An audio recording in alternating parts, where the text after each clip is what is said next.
publishing Mahishasur. It basically talks about triumph of good over evil. Now when I'm saying triumph of good over evil, none of us are going to face any great grand villain is not going to come into our lives. For us, our villains are our fear, our hesitation, our thought of giving up. These are the fears that we need to fight. These are the fears or the evils that we need to overcome. Now Navratri also talks about celebrating small wins, small triumphs.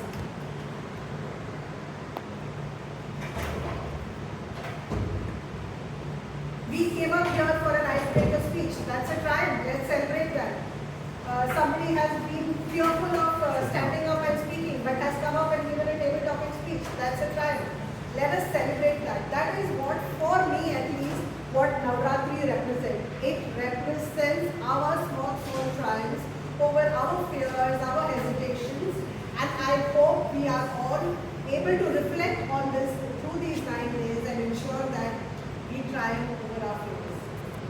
With that, now I hand over the session to somebody who is a fairly new Toastmaster with us, a great singer. We have all witnessed her singing, and she is part of the VPPR team. Our Toastmaster of the day, Toastmaster Ruchi.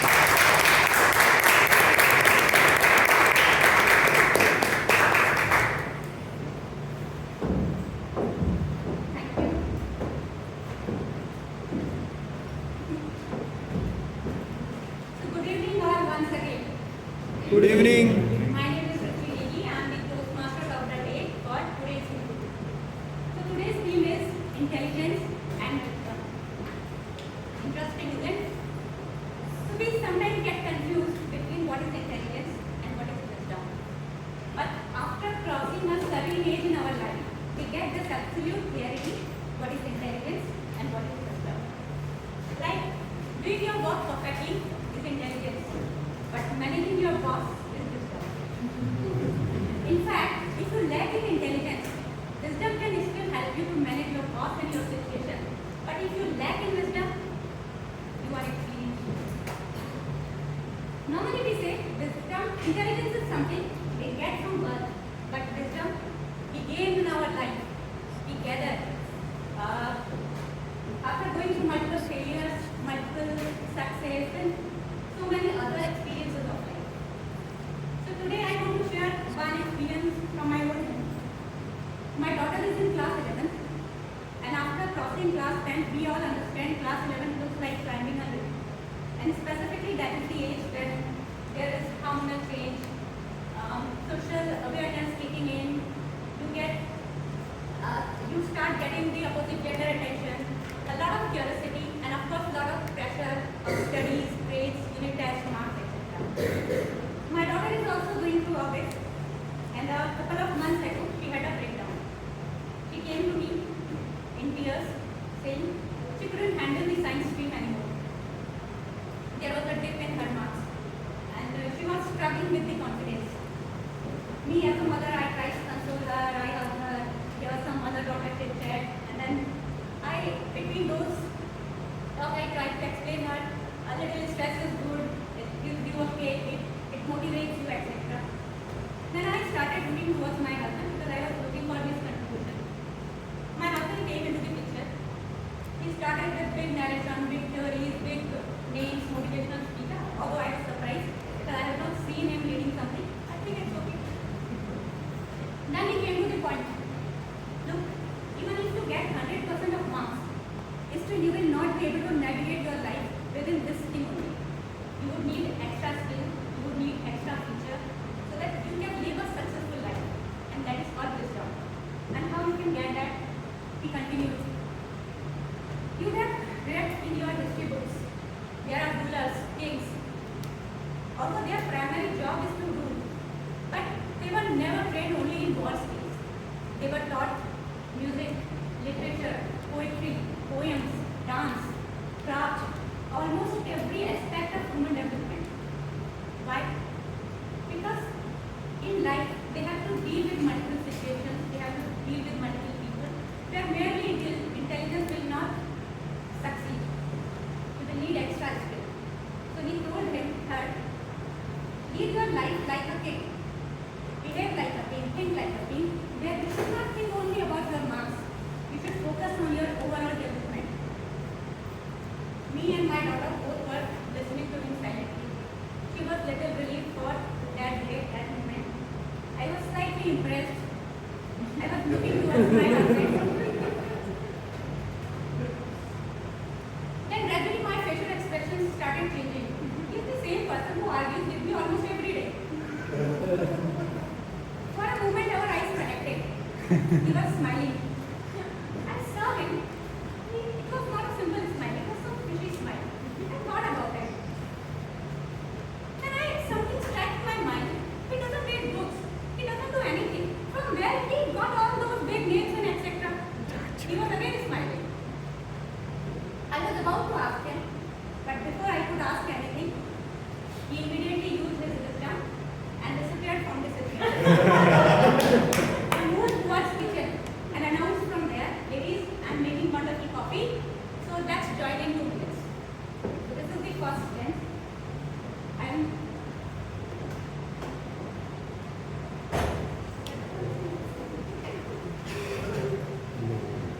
Now this is the time I have to share the listening structure.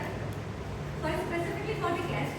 So normally Toastmasters meetings are divided into 3 segments: prepared speeches, table topic, and general evaluation. Today we are having an educational round, so we are not having the table topic session. So we will be having 3 sessions. One is prepared speeches, education round, and then general evaluation. So continuing the meeting, now I am introducing the tag team for today.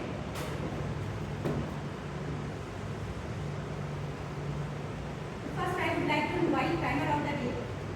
He loves traveling, open to new experiences, and eager to learn.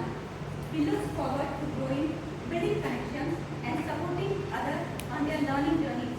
I am inviting Toastmaster Amit on the stage.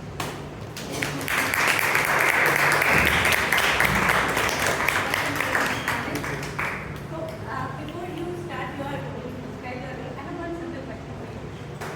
So since our theme is intelligence and wisdom, any incident or anything you remember from your experience where one thing because of your intelligence wisdom you could change the situation or you could save the situation?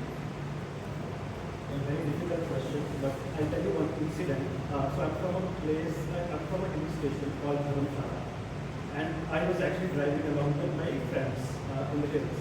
Suddenly what happened, there was a stone or a rock which actually came down the road and it actually got stuck below the car. And we were not able to move the car because the size of the rock was actually equal to what was the space between the car and the road. We tried taking out the rock, we couldn't do it. Unfortunately, my friend didn't have jack also, so there was no way of doing it. Somehow I learned it from one of the drivers in hills that there are ways of managing such things. So what we did is we took a rock, we kept it next to front tire, moved the car a bit, so that car tilted a bit, right? And we were able to take out the stone. So this is for all the people who actually drive.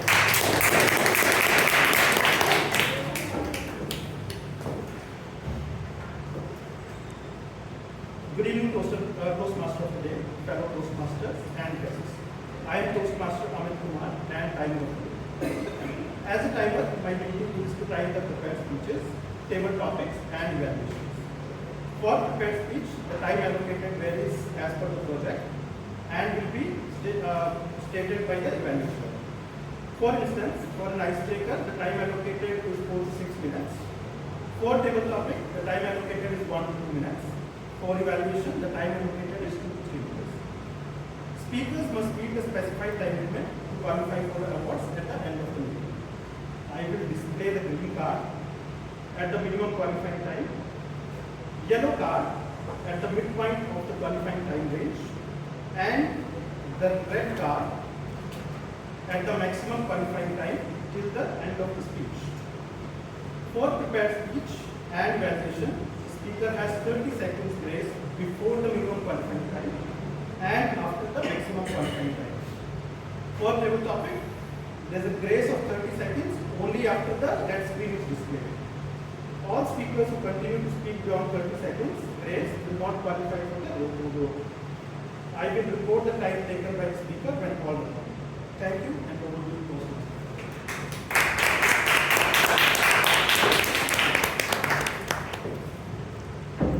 Now this is the time to invite our other acting member, our founder. Our founder of the day is a calm and composed person, a true Mumbaiker. With 20 years of experience in finance and ERP, he is guided by simple yet powerful mantra that slow and steady wins the race.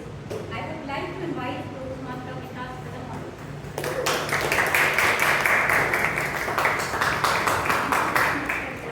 So again the same question with you too.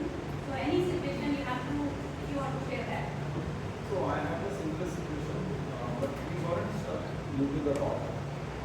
So me and my in-law, we were traveling to Mumbai. At that time, we found that there are people of crowded. They made some crowd in the middle of the road, and they were just pushing the vehicles from the right and left. So it happened that my brother-in-law made some sign that why you making this mess, and he misunderstood us. And out of that crowd, two people came and they started climbing over the door. So I was on the driving seat, he was next to me, and it happened unfortunately that the door was unlocked and one of the person opened the door. So my brother-in-law was so informed, like he immediately pulled the door back and closed it, and I immediately locked it. And within a few seconds we saw we were surrounded with the crowd and we don't know what to do. And I don't see any brown people or I don't see any people who's wearing a uniform and somewhere here nearby. Fortunately, I don't know what I did, but I just pushed the gas and I just moved straight. Fortunately, there was no one standing in front of the car. Otherwise, it could have been a big accident, and I don't know where we would stand now. So this was a very tragic incident. So my instinct or impromptu thinking, we moved off of that. So that was the only thing I could do. Thank you so much. Okay. So before leaving the film, I would just like to explain what is our counter. So during my college period, so one of our professors used to say a couple of words repeatedly. So at that time, I don't know, it's for an hour, so I just came to know after joining Toastmaster. So we were like a backbencher, we were sitting and counting the words. So what she did, the economics teacher was using two words, you know and rather. So it was like one time she has crossed 100 times the rather and you know word, and it was a record. So I think I am doing the R counter since then. Thank you for that. So coming back to the topic, I'll just explain to the audience like what is R counter and the guest. So these are the words which we add. It's like a filler or an additional sound which we add, like so, or the repeated words. So repeated words can be but, so, and this sneaks into our speech. So what happens? Our speech get bit spoiled. The audience may not be interested to see like and all those words. So they love to hear you without this sound.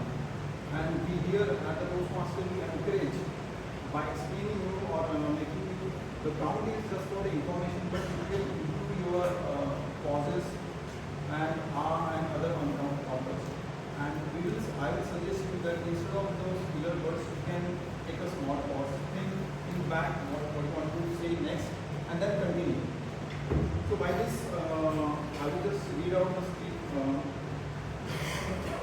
So greeting, Ruchi, Toastmaster of the day, my fellow Toastmaster and guests, welcome to this session. The purpose of our counter is to note words and sound. It is used as a crutch word, as a filler, a pause or a filler words. So once we speak. So during the meeting, I will listen to the overused words, which you are using repeatedly, and the words including well, but, so, no. I will also listen to the different sound filler words like I will note the speaker repeating few words or phrases like I, or this mean, I know. At the end of the meeting, I will give the count of the number of count which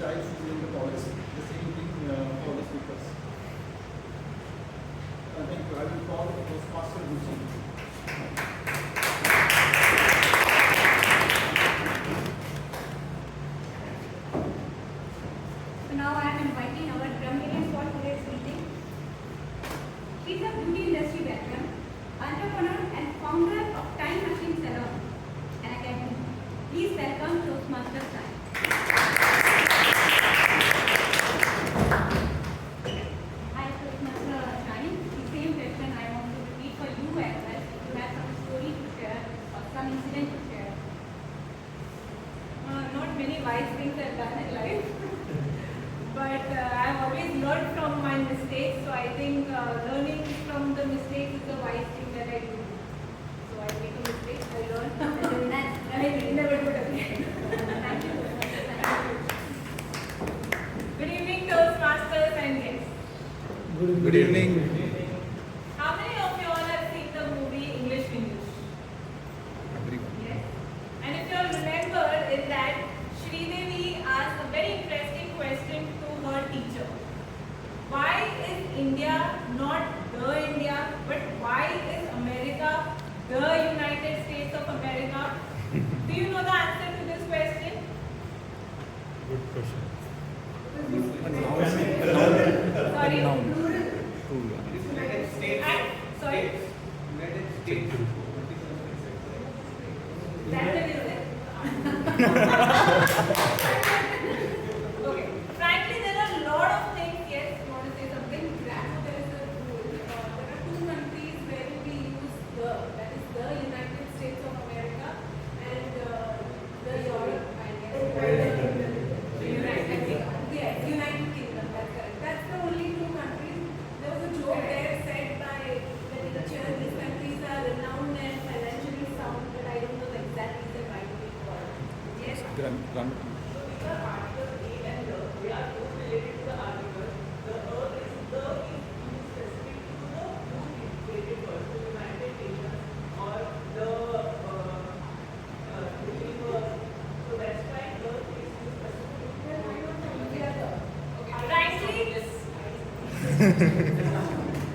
Actually, the United States earlier it formed on the basis of 13 colonies. The English 13 colonies came together and they formed the United States. And just because of its of pluralism, 13 colonies came together to to say that 30 colonies are together. They used the as United States. And for United Kingdom, as per my knowledge, it forms of 4 states. That is Scotland, England, Wales, and I guess the Netherlands as well. So it also constitutes the 4 states. That's why it's the United Kingdom. frankly, there is no specific reason of why is it called okay? Because it is what it is, and English is a funny language. Okay?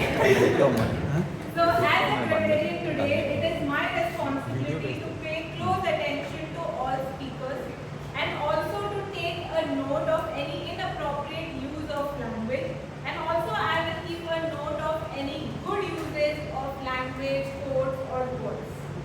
As a grammarian, my responsibility is tell you the word of the day and the phrase of the day. So the word of the day is discerning. So discerning means focusing on excellent perception and judgment. For example, at Toastmasters, we believe in discerning evaluation. The phrase of the day is to hit the nail on the head, which means to describe exactly what is causing a situation or a problem. Okay? For example, I hit the nail on the head when I understood that public speaking is not a talent, it's a skill that you can learn. So I encourage each speaker to use the word of the day and the phrase of the day, and I would request the audience to show a thumbs up to encourage any speaker who is using the word of the day and the phrase of the day. And when I'm called upon, I will give my report on who has used proper usage of language and inaccurate usage of language, and also good usage of language, and also the people who have used the word of the day and the phrase of the day. Thank you so much. Thank you, Mr. Sai. So now we have a new Toastmaster who has recently joined and she is playing a role of quiz master today. She is an engineer by degree, a coach by calling, and a storyteller shared by resilience. She believes turning scars into stories and struggle into strength. I am inviting Toastmaster Shweta.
I'll hold this.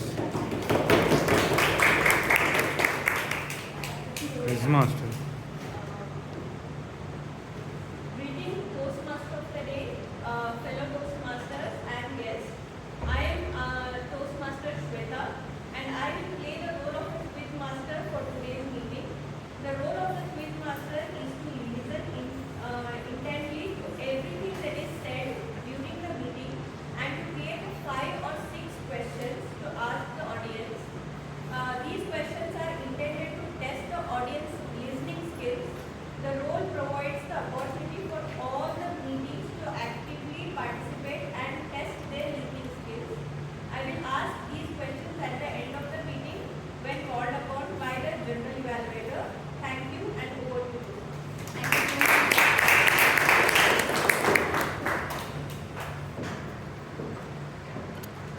So we all know evaluations are a vital part of Toastmasters meeting.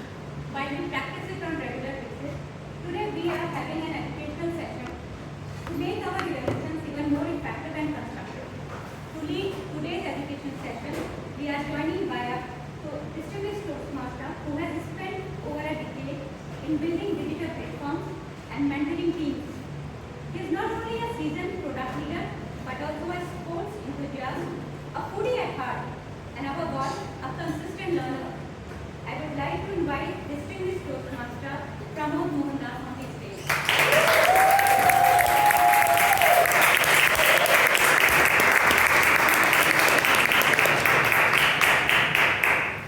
So, the stage is yours for another 1 hour, but before you start, Yeah. I want to repeat the same question to you also. Okay. Do you have any incident where you want to share your some quick intelligence played a role and you could change the situation, you could save the situation? In a Monday morning review at work, I found myself feeling really intelligent when I found that something my boss said was incorrect. But the wisdom was not correcting me in front of 20 others. That is why I'm still a product leader.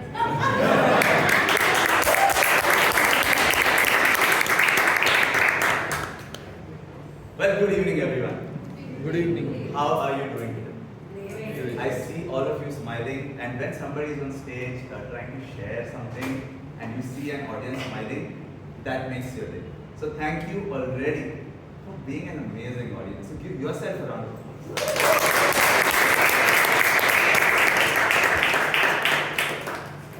As they say, before you share anything, you need to be a bit grounded. So taking a step down. This session is about evaluation, feedbacks. As I said, another incident when I started feeling intelligent was when I understood that I needed feedback to improve. So when I attended one of my earliest elocution competitions, I went to my friend after the competition and said, Rajesh, how did I do? Rajesh was, Pramod, you spoke really well. I said, wow. Then I went to Rajesh and said, okay, that's all right, Rajesh, but what can I do better? Rajesh looked into my eyes very discerningly and said, you could speak better. That's when I realized Rajesh was not the right place to get feedback. So I joined Toastmasters. So at Toastmasters, everyone evaluates like it's a Sherlock Holmes competition. Did you notice that the speaker at 2 minutes 23 seconds raised their left eyebrow? That showed their curiosity. Towards the end of the speech, you saw the speaker raising both their hands. That showed confidence. So that precise evaluation is what Toastmasters teaches. There are two extremes of life. And I realized that this was a great place to be. This was a place to be where through consistent feedback comes. Hi, boss. Yasin, let's welcome Yasin.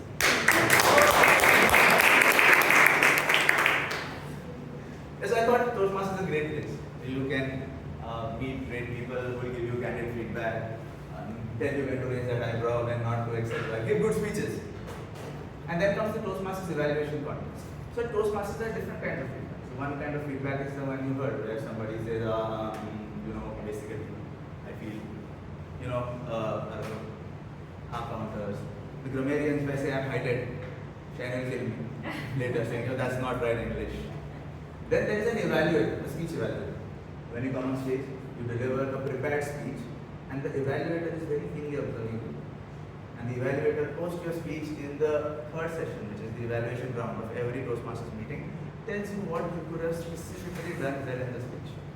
That's the speech evaluation Toastmaster. And then eventually there is a general evaluation. When the general evaluator comes in and says, Livy, the banner was slightly tilted left.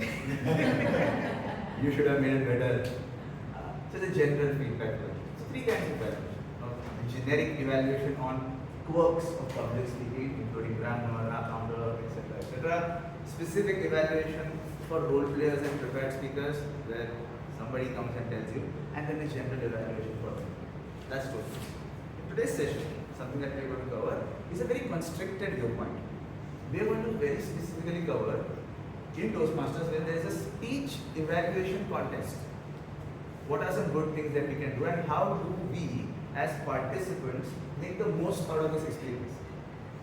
What is a speech evaluation contest? It is as simple as Amit comes on stage as a test speaker and delivers a speech. Once Amit is done, he sits down. And then there are 8 contestants sitting there. They get 5 minutes, they will write an evaluation for Amit's speech, go out of the room. One by one, they come into the room and deliver an evaluation for 2 to 3 minutes. At the end of it, whoever the judges feel delivered the best possible quality evaluation for Amit wins the contest. Easy? Yes? Understood the contest format? The next 25-30 minutes are purely about focusing how, if we do participate in such a contest, we make the most of it. Are we ready for it? Yes. Fantastic. As I said, it's a perspective. Everybody brings a lens. There is no correct, incorrect. There is just right and wrong, a perception, an opinion. But through different and varied opinions from the audience, we try to be a whole rounded speaker. And that's the idea of Toastmasters. Contest evaluation, we divide this into 4 parts, 4 distinct parts. What do we do before the contest? During the contest, how do we observe the speaker? During delivering the evaluation, what are some good practices? And post the contest, what are those things that you could do to come out with a wholesome, good experience being a contestant? This is something that we do before the contest. The first thing is basics, preparation. You don't want to be Rajesh. You don't want to be the one who says, well, you did a great job while giving a speech. How was the speech? Amazing. Can I do something better? Yes. But I don't know what. Reading about it. Toastmasters, as part of its curriculum, has given us access to a lot of online resources. You can go online, read about it. Basic online resources tells us the nuances of something as basic as how do you choose the right topic for the audience, how do you structure and write that topic, how do you make the English easy so that you don't have to be a Shashi Tharoor fan sitting in the audience to understand what is being said. How do you bring anecdotes into the story to make it interesting so that people today who have attention spans of goldfishes still are hooked onto you when you are on stage. Those are some basic things that the manual tells you, and as we read about them, in a way that also becomes a template to look at the speech, a perspective, a lens to look at somebody speaking on stage, so that we can help them get better in their next step. Reading. Second step, creating a template. I have heard some amazing ideas which were not told well. Have you come across ideas which as an afterthought you realize were great, but at that point in time you were like, कहना क्या चाहते हो? This helps. Think about being asked to deliver a feedback to somebody. So I tell you one thing, I know of bosses that if my boss says that no, you are doing great, but, and what comes after but? I already start updating my resume in my mind. At Toastmasters, they realize that we need to create a space where the person who seeks feedback, who's listening to you, given positive inputs, not a critical feedback, but a constructive praise. for them to feel motivated enough to try again and improve. A template helps us do that. Because now we are able to structure our thoughts as feedback givers, as evaluators. So even in a contest, a template makes your thoughts clearer and helps you deliver a positive experience to the speaker. Third, prepare for being the first contestant. If you remember and recollect, when we spoke about the contest rules, what was it? You listen to Amit on stage, a test speaker, and you get only 5 minutes. You write down your evaluation, then everybody goes out, and then one by one you come in and deliver an evaluation. How about you being the first one? That's a lucky draw on the day of the contest. What if you end up being the first speaker? That would be a lot of butterflies, as someone was saying earlier in the day. And not just butterflies, I feel elephants and dragons in your stomach when it comes to being the first speaker. So prepare the mindset. This is typically, as I call, the sports mindset, wherein a sports person prepares for the most toughest game of their life, no matter who they are facing. So in case they encounter it, they are ready. It's the same thing. Prepare for being the first speaker. So reading about basics typically prepares our mind to create a lens of evaluating a speech. Creating a template as we note down helps us deliver a structured, clear, positive evaluation. And the third one is the mindset part. Preparing to be the first speaker helps us not panic on the day of the contest. Any questions so far? Anyone? Guests who may be new to the concepts, please don't hesitate twice to answer, but ask even the most basic questions. Would love to answer in that. Shall we move ahead? Yes. So, Your name, sir? it's Praveen. Praveen. Yeah, so how should the Template. B.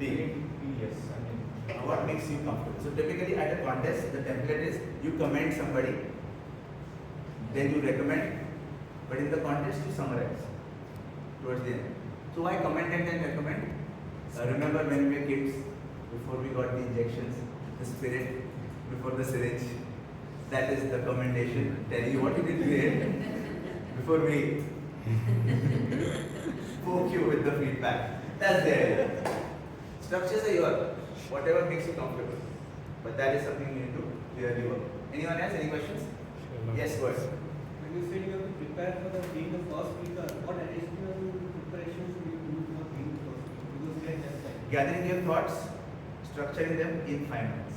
So that if you have 5 minutes after the speech, so in 5 minutes if you are able to structure everything and be ready, so that if you are the first speaker, you just take that piece of paper, go on the stage and start it up there.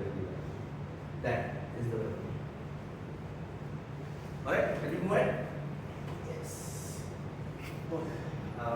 I said you need to be and I repeat, a discerning listener when you look at the test speech. How do you observe that? Whenever you are asked to evaluate anything, how guilty are you of being just critical? And in the race to be critical, do we make our mind devoid of the opportunity to absorb the entire experience and truly process what I feel about it? Have you heard a speech? You're a Toastmaster, right? What is the difference when you look at a speech when you are an evaluator versus when you are not? We haven't done any evaluation. How about anyone who has done an evaluation before? When you are an evaluator versus when you are not an evaluator? I think I enjoy the speech more when I'm not an evaluator because then I'm not looking for things of how I have to recommend to them, what recommendations can I say. So but when I'm listening, just listening, it's the whole experience, the how the person is saying. It's kind of holistic. It's holistic. Yeah. And if you did that even as an evaluator, wouldn't it open new avenues to observe the speaker, give a more whole-rounded feedback? I don't know, we're under so much pressure that you have to give an evaluation. That's what the first point is. Here as evaluators, we are not here to impress people. It's not our time on the stage. We're here to help somebody. Somebody delivered a speech, we were their evaluator, and we decided to give our best feedback so that the next time they are on stage, they can be better. That's the intent. So the pressure to be great on stage isn't truly there. Maybe the pressure here is to truly absorb the essence of what the speaker is trying to convey. So even if it's a contest, something that I do recommend, and I have tried it myself, is observe keenly, but look to enjoy the speech.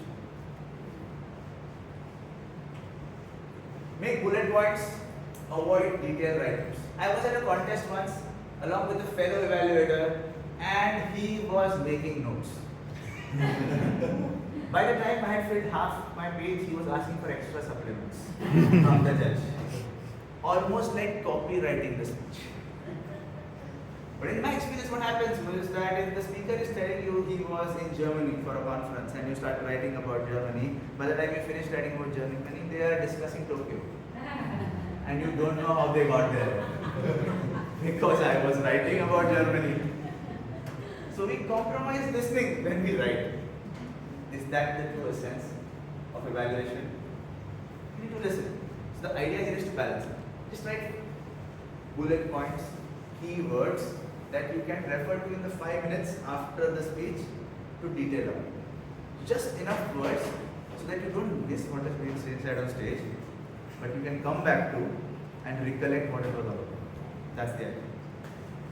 Lastly, take a few moments just after the speech before you start detailing. So when the speech ends, when the experience ends, have you seen an amazing movie and when it has ended, just goes around and said, oh, that was great. Right? Absorbing the full experience. Speeches are not different. Maybe a couple of moments right after the speech is done, closing your eyes and absorbing the moment helps us honestly process what we liked and what made us slightly uncomfortable. So it's about honesty again. You don't want to be here on stage as evaluators and just try to impress people.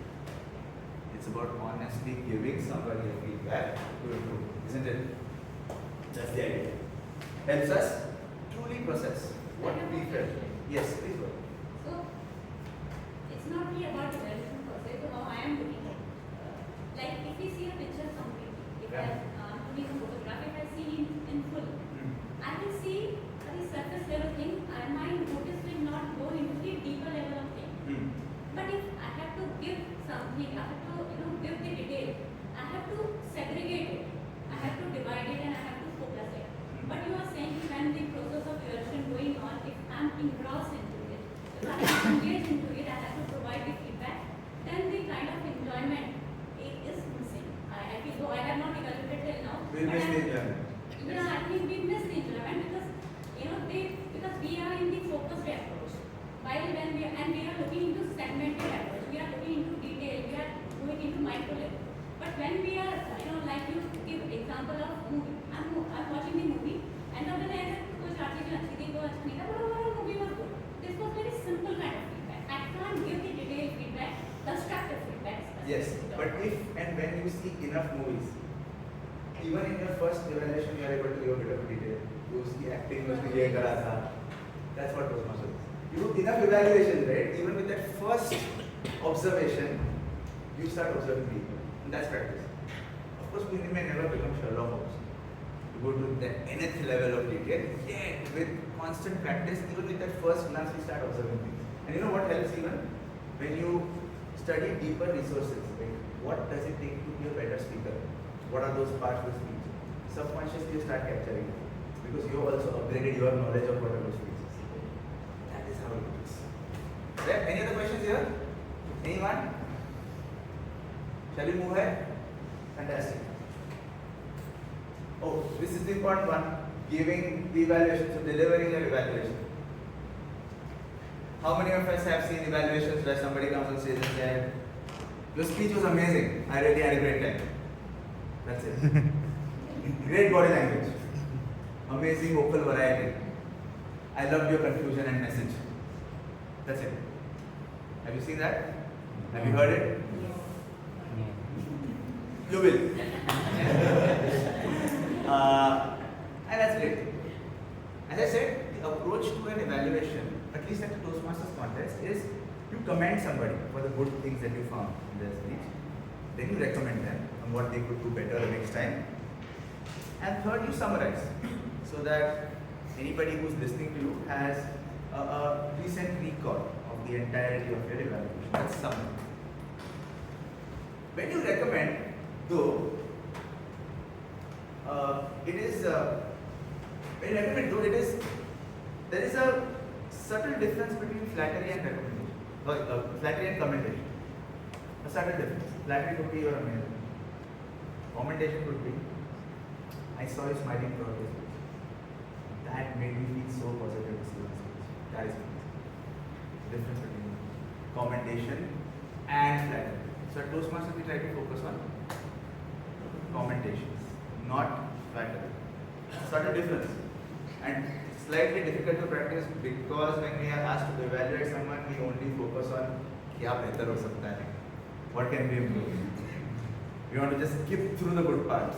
And I keep recalling my boss. I don't know why my subconscious says, "No, you did a good job last year," but he just moves past that part very fast, and then he pushes into like a deep conversation of what could be improved. So here, in evaluations, you have to be very careful. Flattery, commendations, separate. Now, how do I deliver my evaluation? There's a structure to it.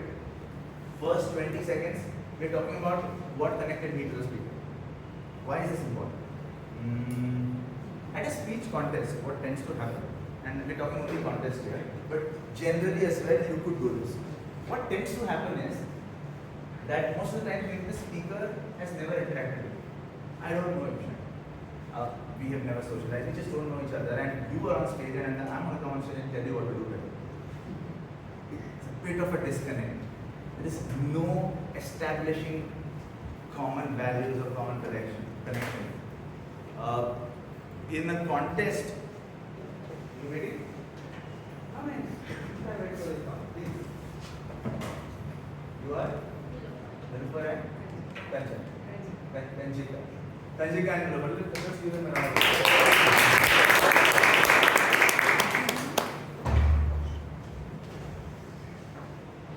So the point here is, most of at a contest, the test speaker is a surprise speaker who nobody knows. And usually they get in somebody who they have never met, especially the contestants.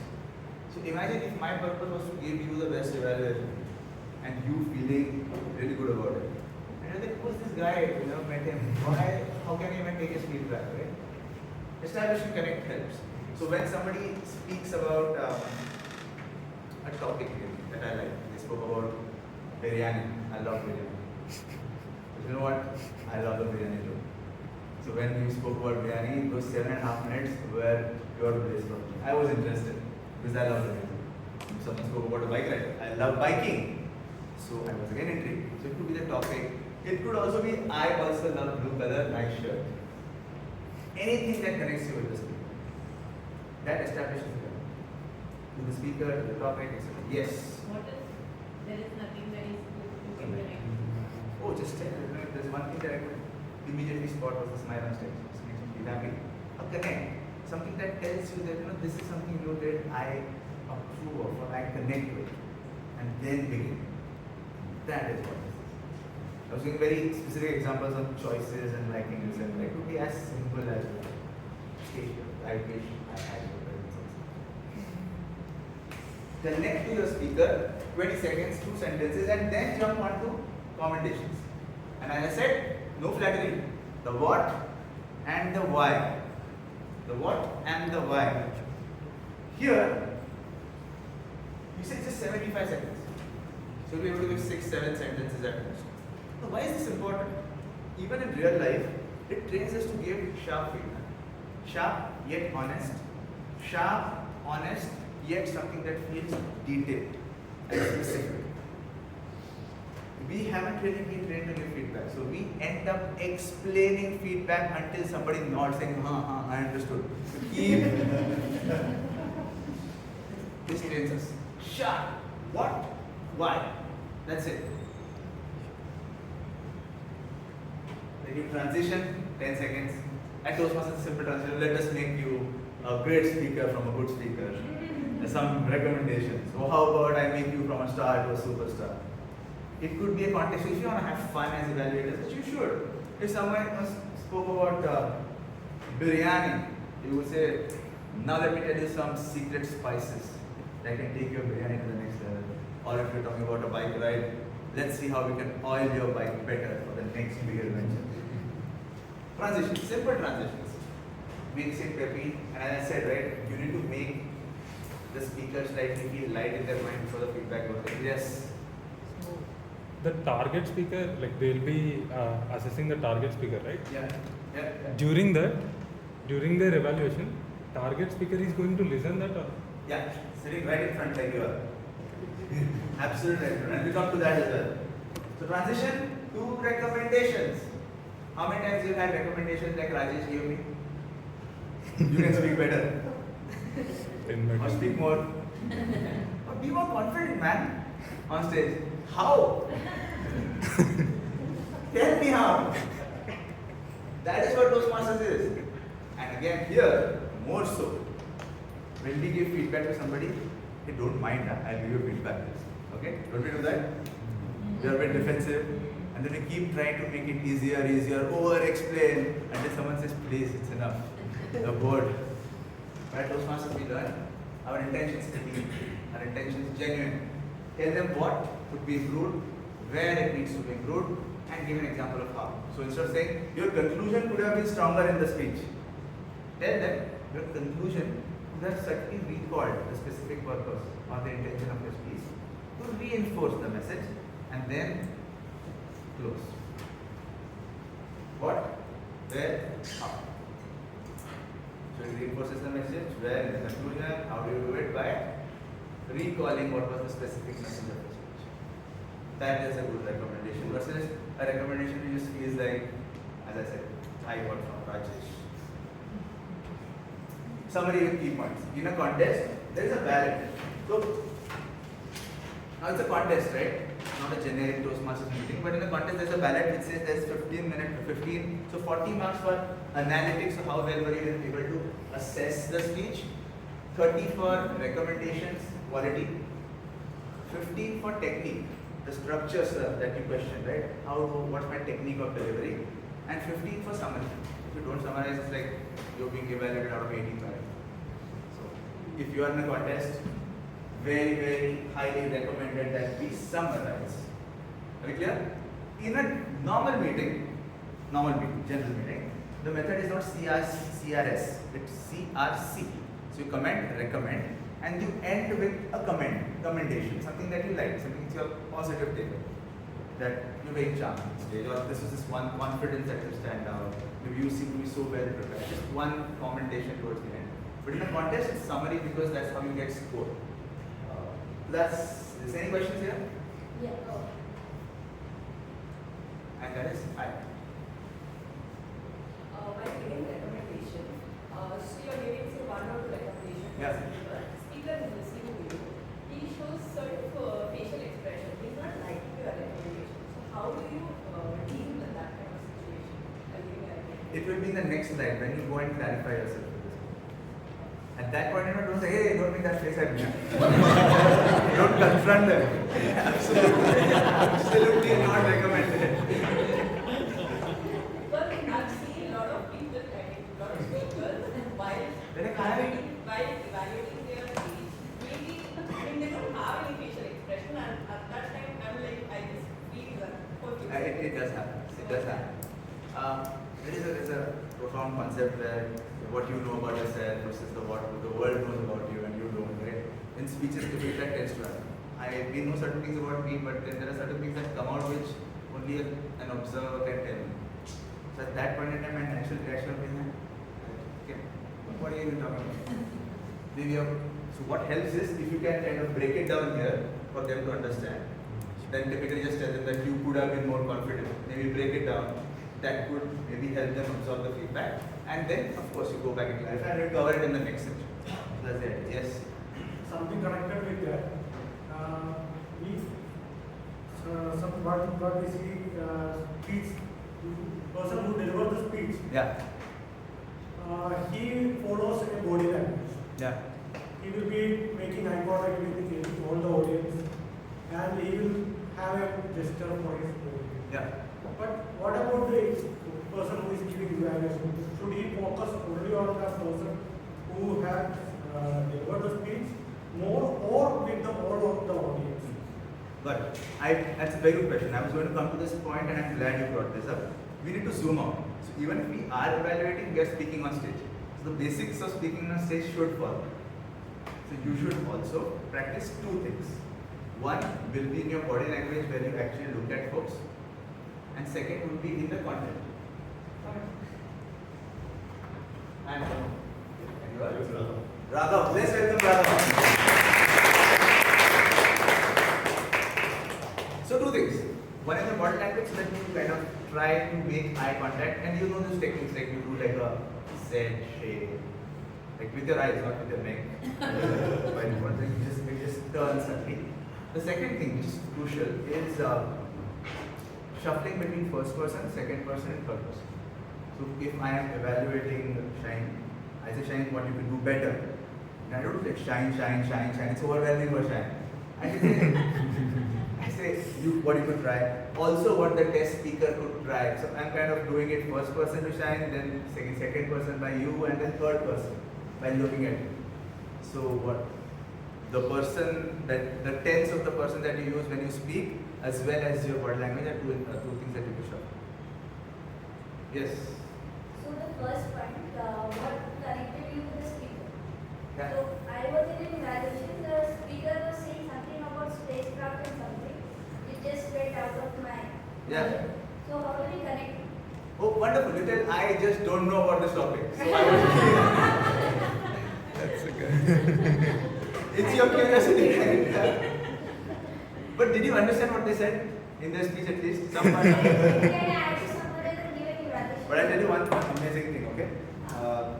There is this thing at Toastmasters when I say you should also tailor your topics to the audience. And if you still are intent on speaking on the theory of relativity, dump it down, please. This is not a physics conference. So what feedback you could also give the speaker, ma'am, is that this was a topic I am not aware of. I understood some parts and I did not understand some parts. So feedback maybe the speaker could be that these some parts need to be made simpler for someone who doesn't know the topic to understand. And that becomes a feedback. So very well, in fact I'm happy you brought this up. This is a very nuanced point, but you should do that. Hope that answers what you are. Yeah? Perfect. Lovely. 3 minutes 15 seconds. We stick to time, we don't overshoot, we are sharp, and the evaluation is done. Right? We'll move quickly to the next part. Now question, we also have a speaker who would come here and deliver a speech, and you will get a chance to do this. You want to give it a shot? Yes. Yeah? That's the first part. The tricky part is the next one. Now once you do that, I'll randomly call somebody from the audience to deliver the evaluation. Now are you ready? Yes? Yes? You want to give it a shot? I mean, it's nothing, it's just about trying things out. Libby, is that a good idea? Right? Stop right now and then. We do whatever you want. How much time do we have got? Where are we? Oh, we're perfectly on time. 6. Okay, we are at 30, right? Yeah. It's perfect. Speaker, you ready? Yes? That's right. Chase. Okay, so Toastmaster Chase, incentivization versus punishment. Incentivization versus punishment. And as I say, Toastmaster Chase, you need to be ready with pen and paper. Try this out as he speaks. Post which will take 5 minutes for you to summarize your notes. And then under rotary, 2 people come and evaluate. And someone to time them as well, right? The evaluator. Perfect. Ready? Comment, recommend. Ready? Everyone got the pen and paper? Incentivization versus punishment. Toastmaster Chase.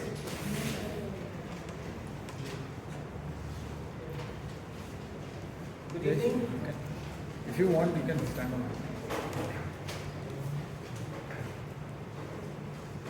We live in a world where every society, every company, and every family is in a dire need to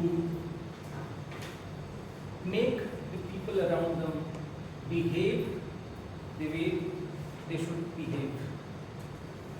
You want positive behavior from people. But how do you do this? You can do this with incentivization, or you could do it through punishment. So this actually is a debate which is age old and as old as our civilization. You get a chance either to look at things where you would incentivize people and try to change the behavior, or punish them. Very often we punish and think that we get an outcome. So let us look at a few examples and see what works, doesn't work. So the first example I would like to give is from Delhi few years ago, and it still has been a problem. Few years ago there was this problem of pollution in Delhi, and the government decided that they will ration the number of vehicles on the street every day, and they said that they would go with odd even scheme. And the idea was that 50% of the vehicles should come down because the RTO is their own organization. And what happened? Within 20 to 25 days, most of the households in Delhi had a second car.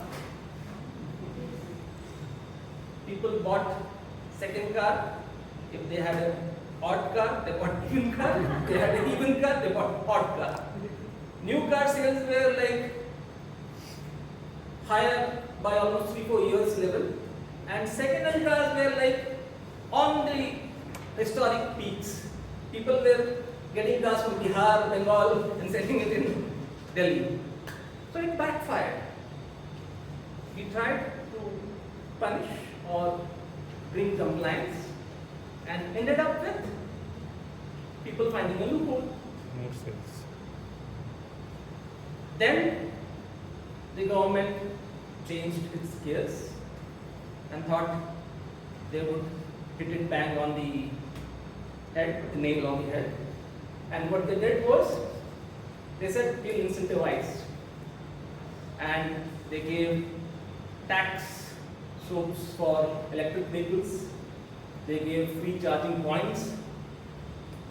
And then there was a gradual shift in behavior. People bought electric vehicles, because now they were of the mentality that they are part of the solution, not being part of avoiding a problem. So clearly, when you incentivize things, you see good results, you see change in behavior. But is that what can be the only approach? It's not so. So let's look at another example now. Now this is again an example from Delhi, because the people of Delhi are very discerning, which I feel. I've been to that city many times. So this is 1800s, late 1800s in Delhi, and it was ruled by the British government. And the British government were very alarmed by the number of deaths because of snake bites. And they said that we need to do something about it, we need to kill the snakes. So they declared a bounty that whoever brings a dead cobra will get 5 annas. And it started. So they saw that the number of dead cobras that are coming are gradually increasing. Like the first month it is X, second month is second X, 2X, 3X, it's going up. And then they investigated and said, how is it possible that after we hit a peak, it should come down, because snakes are dying. But so happened that they didn't realize people in Delhi started breeding cobras in their backyard. So you could go to somebody and buy a cobra, he will kill it in front of you. You can take it in front of the government and say that, please pay me. That was a home and cottage business now. And then they realized it. They immediately said, okay, we are cool, stop it. Immediately they declared it, stop it, we are not paying anything now. Then these community people who were actually breeding the cobras within Delhi, they had no customers. And what did they do? They just let these cobras go out. So the government realized that by doing this incentivization, they have actually tripled or quadrupled the number of snakes in the streets now. So it doesn't work even if you incentivize without knowing the context, without knowing the subject. So here, both these approaches, looking at it, if you punish or you incentivize, unless you know the subject, unless you know the complexity involved, unless you know the people involved in it, and to an extent how will they behave, you cannot approach one size fit all approach. You have, like, I think almost all of them would be working here in some company or organization, and you all know the incentivization that most of the companies do, the bell curve. In Hindi, ghanta milega. So that is an apt example of normalizing things, generalizing people's effort. If there is somebody who has put in that extra effort, he has burned the midnight oil, if you are not able to incentivize that person, he is sure to get disgruntled. And on the other hand, if you do the opposite by punishing people for not doing their work, it is always observed that after the punishment, the performance of the department or the person goes further down. So the golden rule lies not in adopting one. So the leaders have the most important onus here to understand that both have to be there. As an 18th century philosopher Jeremy Bentham said, that pain and pleasure are the two things which people respond to, say and think in everything they do. So you need to know when to inflict pain and when to give pleasure. So in both these, the thing is, the road which goes up ahead, you have to keep lighting it with incentives, but you have to have side rails with the punishment. So that's it from me. Thank you.